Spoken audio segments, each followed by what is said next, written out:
Yo, what's up? Today I want to discuss a controversial topic with you guys. How much should one eat to gain maximum amounts of muscle?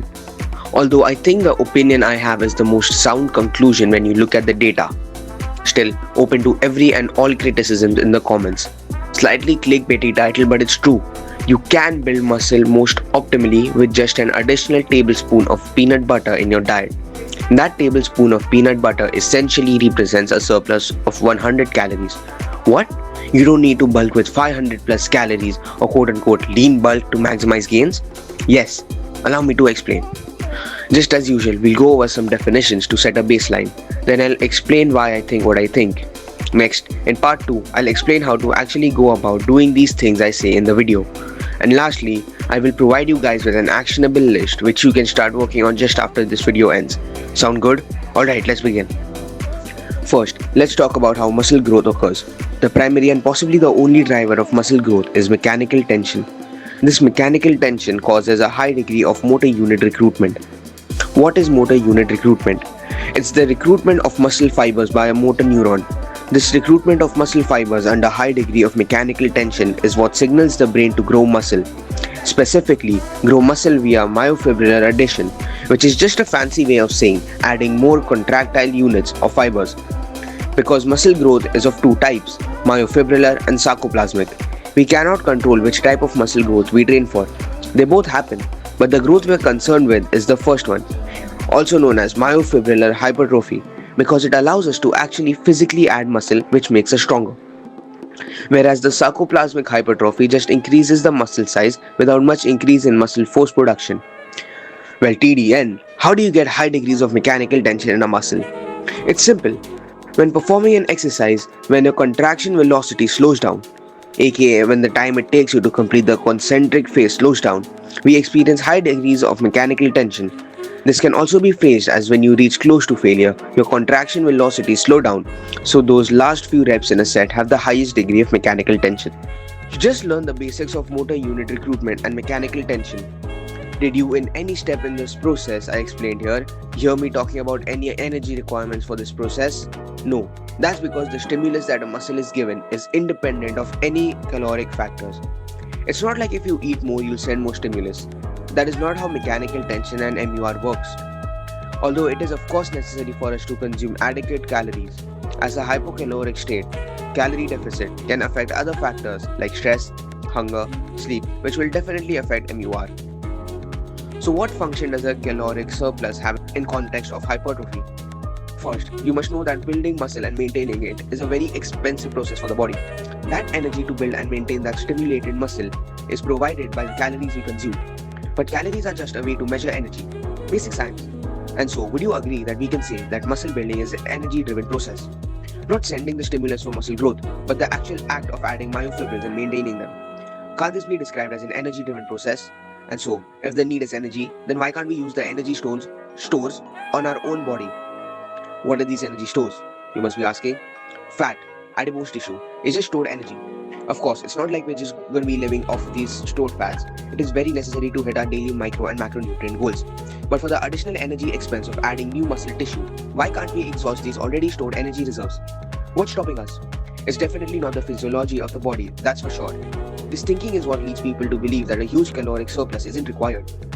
The only argument that can be made for a caloric surplus is for the ones who are either clinically underweight and need these extra calories so they can at least reach a healthy BMI, or absolutely peeled bodybuilders who are coming off of huge diets and have no fat reserves to work with. But to be very honest with you guys, I don't believe this either.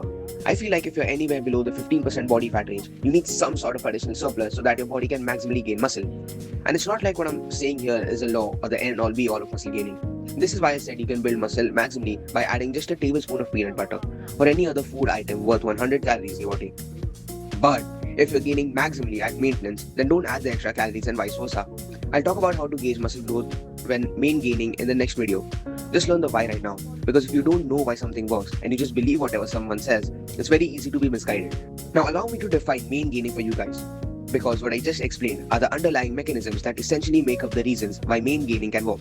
I define main gaining as maintaining your body fat percentage while gaining muscle. This definition is the answer to your, oh, but how will you main gain your weight from 160 to 180 question? Refer the definition I just stated again. maintaining your body fat percentage while gaining muscle. So the scale will go up, but your body fat will remain relatively the same.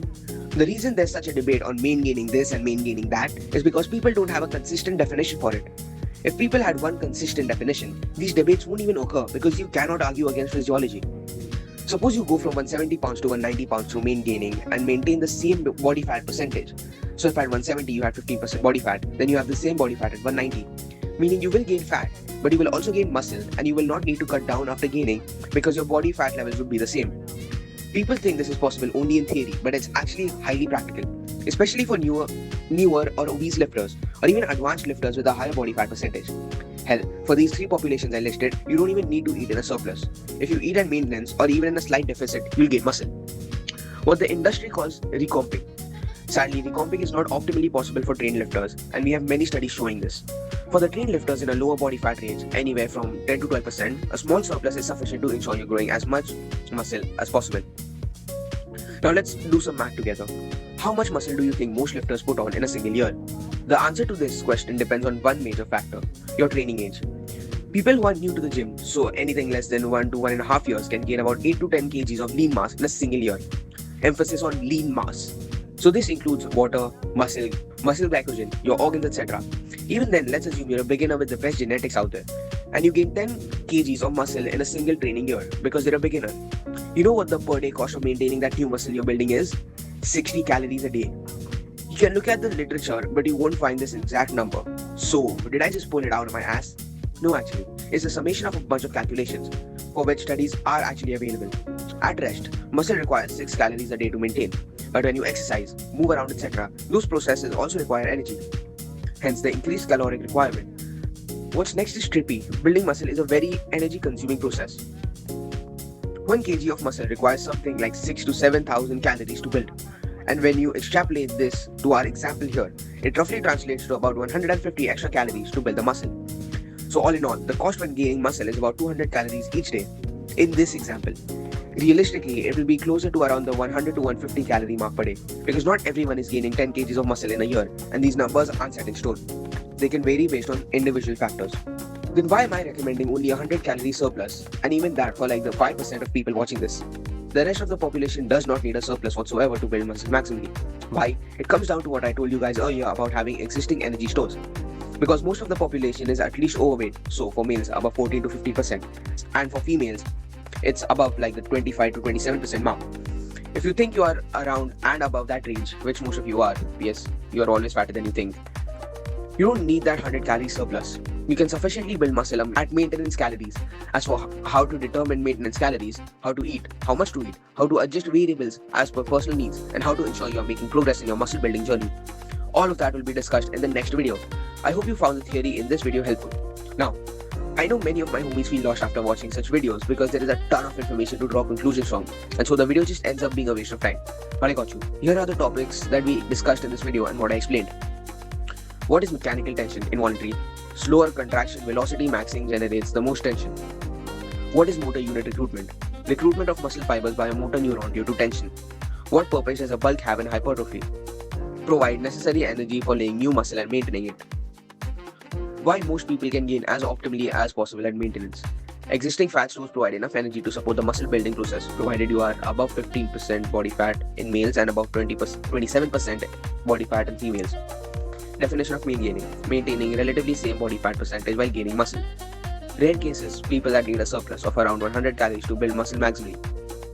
Advanced, regularly training lifters who are around that 10 to 12% body fat mark.